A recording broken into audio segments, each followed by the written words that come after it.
Well, on to today's panel, and joining me from Melbourne, Parliamentary Secretary to the Prime Minister, Alan Tudge, and in Sydney, Labor's Stephen Jones. Good evening to you both, gentlemen. Good evening, good to be with you both. G'day. Well, first again, we'll touch on the issue of entitlements, and Tony Abbott has defended spending taxpayer money to race in an Ironman triathlon. The Finance Department figures show Mr Abbott spent $940 on airfares to Port Macquarie for the event in 2011 and about $350 on accommodation. Mr Abbott says the spending is within the rules. Whenever entitlements become an issue, there are calls for change. It doesn't matter what the rules are, there is always going to be an argument at the margins.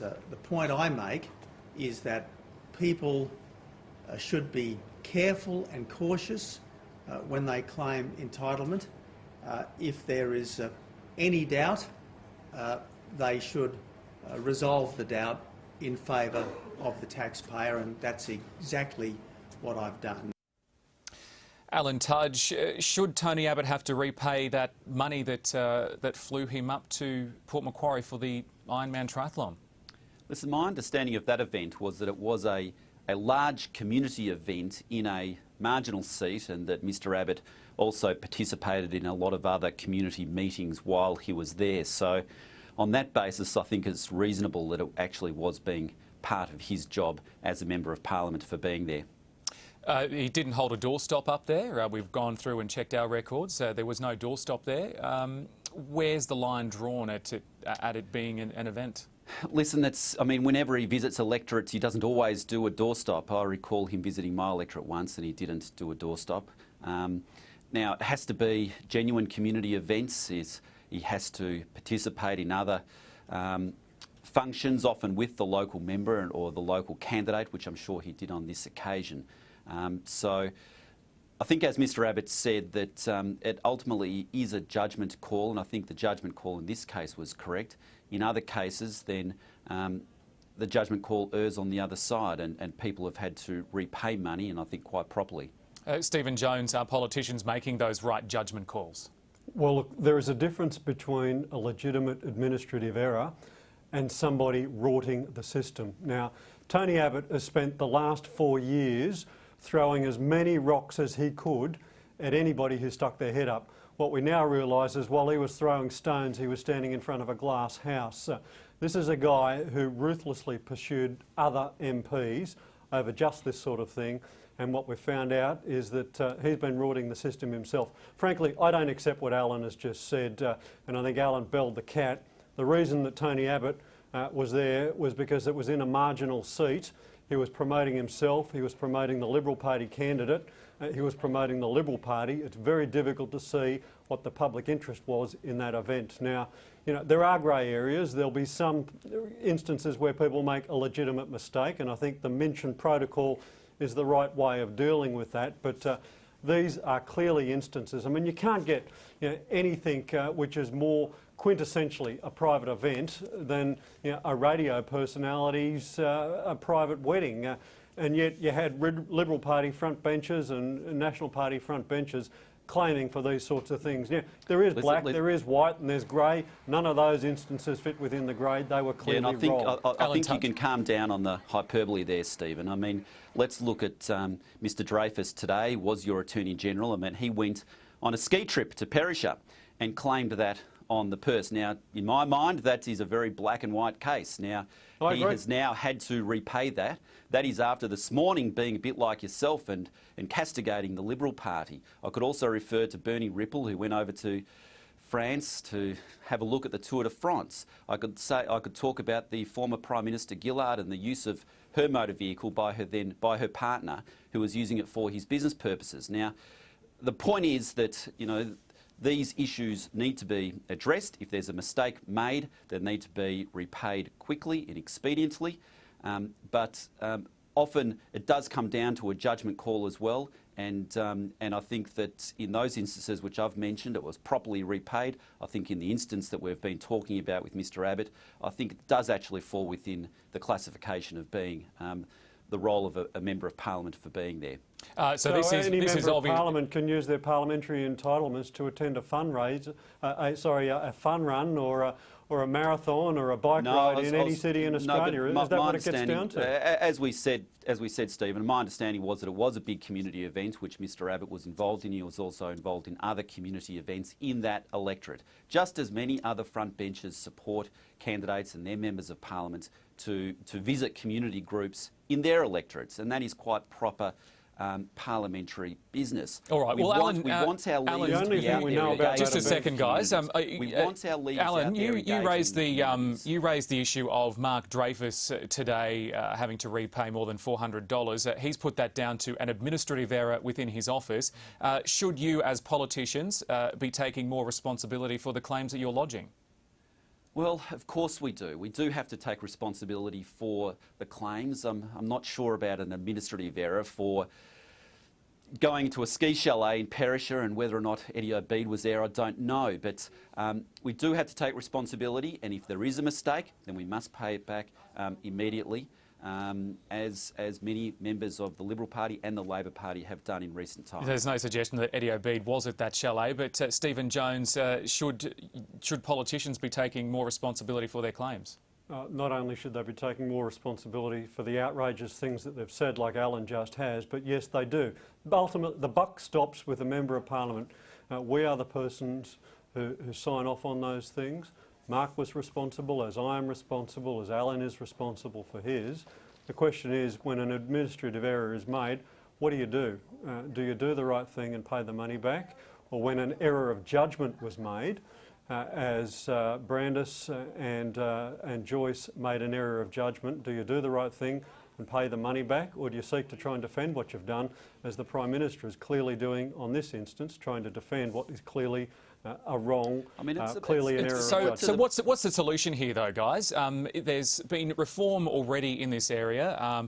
Travel is one of the outstanding areas. I was talking to earlier Stephen Bartos, a former Deputy Secretary to the Finance Department. He suggested immediate reporting, not biannual reporting of these entitlements.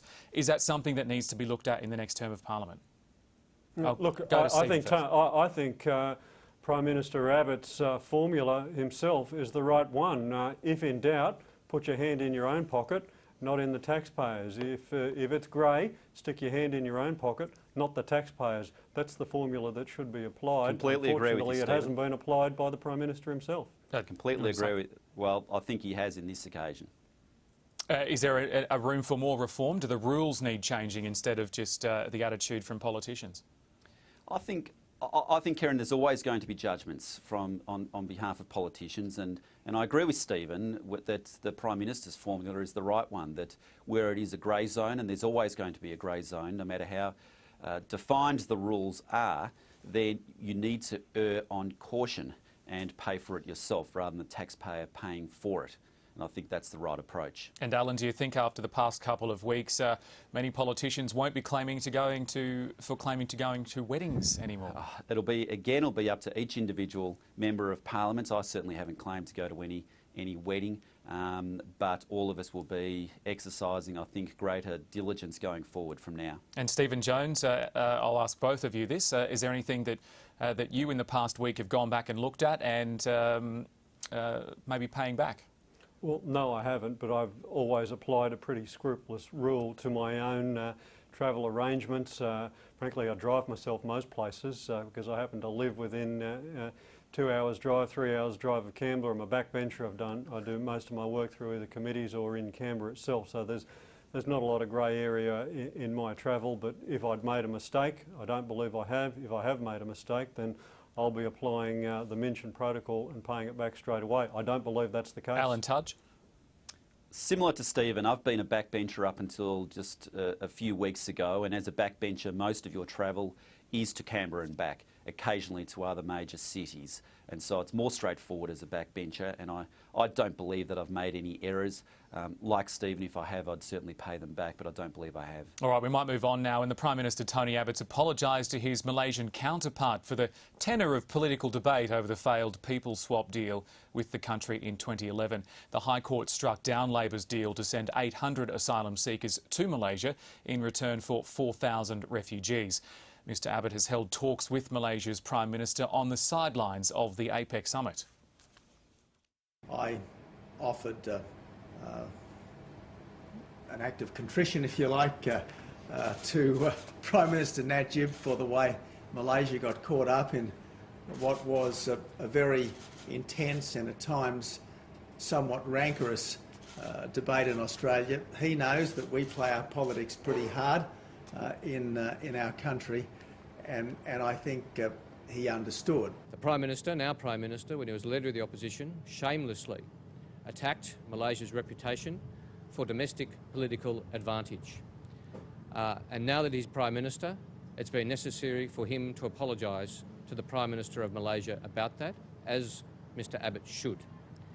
What would have been better would have been if Mr Abbott and Mr Morrison didn't politicise the relationship with Malaysia in the first place when they were in opposition. Alan Tudge, did the opposition go too far with their rhetoric during the debate about the Malaysia People Swap deal?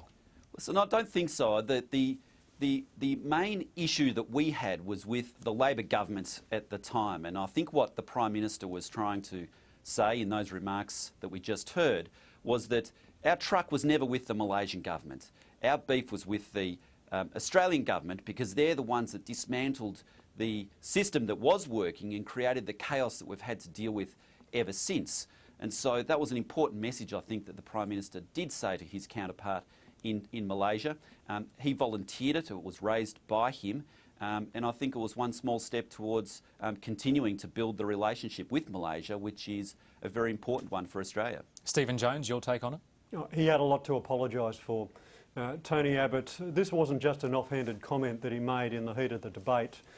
You had Joe Hockey standing in Parliament crying, whipping up crocodile tears for how inhumane conditions were in Malaysia, what terrible social conditions there were in Malaysia. You had Tony Abbott, then opposition leader, make a special trip to Nauru to stand there and do a press conference saying and contrasting the social conditions on Nauru to Malaysia, and using that doorstop in Nauru as an opportunity to further denigrate and besmirch the reputation and the conditions in Malaysia.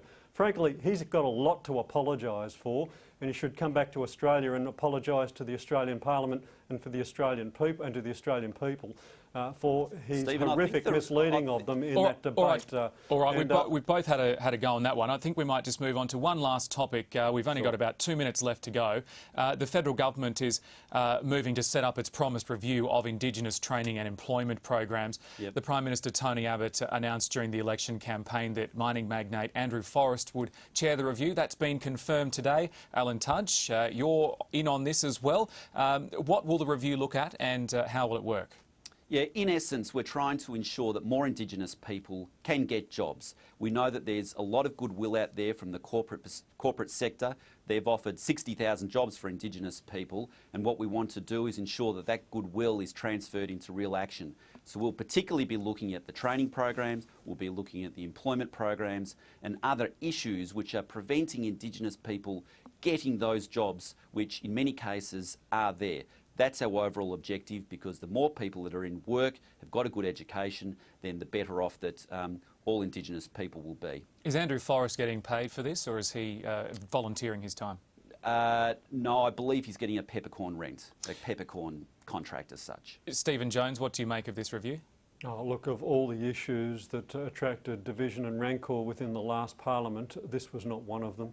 There's been a complete bipartisan agreement on the issue around reconciliation, the issue about closing the gap on Aboriginal disadvantage and getting young Aboriginal people into jobs, whether it's in the mining sector, tourism, hospitality, whether it's in science and education. We know that if we miss this generation of young Aboriginal people, then disadvantage will continue. So there'll be nothing but complete agreement and cooperation from the opposition on this particular issue. We put a lot of effort into it while we're in government.